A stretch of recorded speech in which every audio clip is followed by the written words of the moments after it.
Hey, it's Nancy Cross with eXp Realty, and I'm here with Ken Ynes today from NFM Lending. Ken is one of the top loan officers in NFM, and he and I have worked together since what, 2006, 2007, Ken? Yeah, when it was tough before. But it was tough in the other direction, right? Right, in the other direction. See, here's my anecdotal story. I remember 2008 to 2010, and I would drive by some of the real estate windows, and there were listing flyers plastered all over the windows. And I think, man, this is a tough market. There's so many properties on the market. These days, you drive by those same windows, and there's hardly any properties available for sale. I go, wow, this is a tough market. There's just now not you can enough wave people. at the receptionist, right? Like before you couldn't see the receptionist. Now you can see the receptionist. So true. So, I just thought of that image, but yeah, you nailed it. You nailed it. Yeah. So, you and I have been through the up, the down, the back up again. And there's been so much media coverage about the real estate market and mortgage rates. And the media tends to scare people. And I want to take a couple of minutes with you to talk about what's really going on. Where's the housing market now, especially here in Tampa Bay, because this is what we know. Where are interest rates, and why did the Fed do what they did by raising the interest rates? And I know that you can kind of educate us on that. Sure. So a couple of things happened. So we're seeing inflation, and that's not any secret to anybody. Let's just simply drive down the street and you can see it at the gas pump. Okay. And I'm a keep it simple, stupid guy. I like to try to keep things where they're visual and they're easy, but that's a direct reflection on a lot of things. Okay. So one of the techniques from the federal government when there's inflation is to raise the cost of money. Okay. Raise the cost of funds to either how we buy money as a mortgage company or short-term money, which is primarily like home equity lines of credit, credit cards, and automobile loans. Okay. So they raise that in an effort to slow some of the economy down a little bit because it's kind of furious. So one of the things that is one of the first of all, it's one of the highest changes at 0.75% in a long time. And then it's, the inflation's kind of close to a 40-year high. Okay. Again, I don't want to make light of that. And I'm not trying to say, hey, but this isn't doom and gloom. Let's all take this into perspective. So one of the other things that we can look at is that we tend to start getting short-term memory.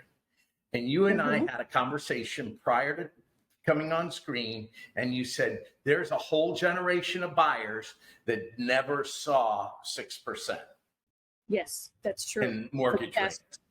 For the past 12 years, they've been under that. Yeah, I'm looking at the graph right now, and it's almost longer than 10 years. It's almost since 2010. So it's 12 years, okay, that rates were low. We saw in 2020 a incredible, like 100-year floodplain. We saw a 100-year low in mortgage rates in the twos. Yes. And so I get it. It's so exciting. And that's what everybody kind of gets glued to, and they forget that there's cycles. And as I look at graphs, if we look back to the bubble bursting when Nancy Cross is the queen of short sales, but if we look back to then in 2004 and 5, we were what I called at that time the refinance boom. And so we were doing refinances like crazy. And then all of a sudden the housing market picked up. And that was because the interest rates were so low. And there's some exotic loans out there. And the valuations were going up because people were buying although they were buying with financed money. So it created a different environment than it did now. Okay. Exactly. So we get down in the threes, high twos, threes. The bubble bursts in 2000, let's call it 2007 is when I personally have felt it. So I'm going to use that date. That's when I felt it as well. So my 2007 to about 2010, we're dealing with short sales and high inventory and trying to get properties off we're trying to sell houses, and the rates at that point in time through those years were in the 6s, 7s, 8s. For a brief time into the 9s, again, sounds crazy, but it was closer to 2001 and 2 where rates were 6 or 7. And so people didn't forget it as easily. Okay. Right. So then after 2010, we start seeing this generation of rates that are staying stable. Okay. When I say, and I want to use my hands, staying stable, because we didn't see them go up too much. We didn't see them go down too much. You might have a bad quarter and they go up to 5 1/4 or down to, a great quarter and they're down to 4 1/4 and, maybe close to 6 once in a while, but not really. But then it's not too far apart. So you're not all really, it's not too uncomfortable, right? Exactly. Right. So now we encounter this magical 2 years of twos. Yes. Just twos. And all of a sudden we have short-term memory loss, and everything that happened in the past is forgotten. So we went through a period where we went up, we went down, we leveled off, we went down, where now we're kind of going back up. That is just an economic cycle. It's a cycle. You're exactly right. Typically, those cycles are about 7 years. And again, there's no, if we look back at averages, we would see a 7-year cycle. Right. Florida, and we're overdue. Yeah, we are overdue. Florida has been on an upward trend since about, I would say, 2010. Wouldn't you say the valuations have been going up since about 2010? 2010, we hit rock bottom. And you then were so kind to send me a graph, and that's about right. 2010, almost 2010, 11, it almost hit the bottom, and then kind of has been cycling up. So for about 10 years, we're in a positive growth. Okay. Right. Again, a cycle. We're a little long in the tooth on this cycle. Yeah. Okay. And I would anticipate that this cycle should, with the rates and things like that, I would anticipate that the housing prices will level off. And then I'll let you speak to this. But one of the things that I see from the lending side, because it's so challenging to get contracts through, is that it seems like all the cash buyers have spent their cash. Okay, so they're influencing the market. Like, I don't care if I pay $25,000 over the market price. I just want the house and I got the cash, right? Yeah. So, we're seeing where less of those players are in the marketplace, and now it's getting back to the finance clients, right? Yes. So that's kind of in a nutshell where it's at. Look, let me just summarize everything that I just said. Even at 7.5, we're at a 50-year average. Yep. 7.5% interest rates are on a 30-year fixed are a 50-year average. Holy smokes. That's amazing over the course of 50 years. You're exactly right. That's great news. That's not bad. And guess what? If we feel like that's high, then there's going to be a turn in the market in the future. I don't have the crystal ball. Really smart people that I read anticipate that in 2024. Don't hear me say that. These are some of the things that I'm reading. Everybody can find it, Yeah. But what are you seeing in the real estate market along those lines? So let me tell you my personal story. My very first house that I bought in 1985. So this tells you how old I am, right? My very first Were you a house. teenager when you bought that house? Love you, Ken. Love you. My interest rate at that point was 15.75%. Wow. Wow. So yes, and I remember talking to my parents and saying, what's your interest rate on your mortgage? Because as a kid, you never think about that stuff, right? So you don't buy your own house. And my parents said about 8%. And I thought, wow, never going to see that again. And now look at where we are, right? Yeah. So when 2010 we got through the crash, you're right, it was about 2007. Phone stopped ringing, and I thought somebody cut off my cell service. Nobody's calling me anymore. And then everything tanked in 2008. We started doing the short sales. And by 2010, you're right, the prices started creeping up again. We were coming out of it and starting to kind of claw our way back. And the housing prices have continued to increase since then. And we get to 2020 with the lockdown. And I'll tell you, my initial thought was, oh, Lord, please don't let it be 2008 again. And I think a lot of people thought that because we had no idea what was, the pandemic was new for all of us. And all of a sudden, people realized I can work from home. I can live anywhere. They're coming to Florida because the weather's great. We have no state income tax. The cost of living is relatively good here.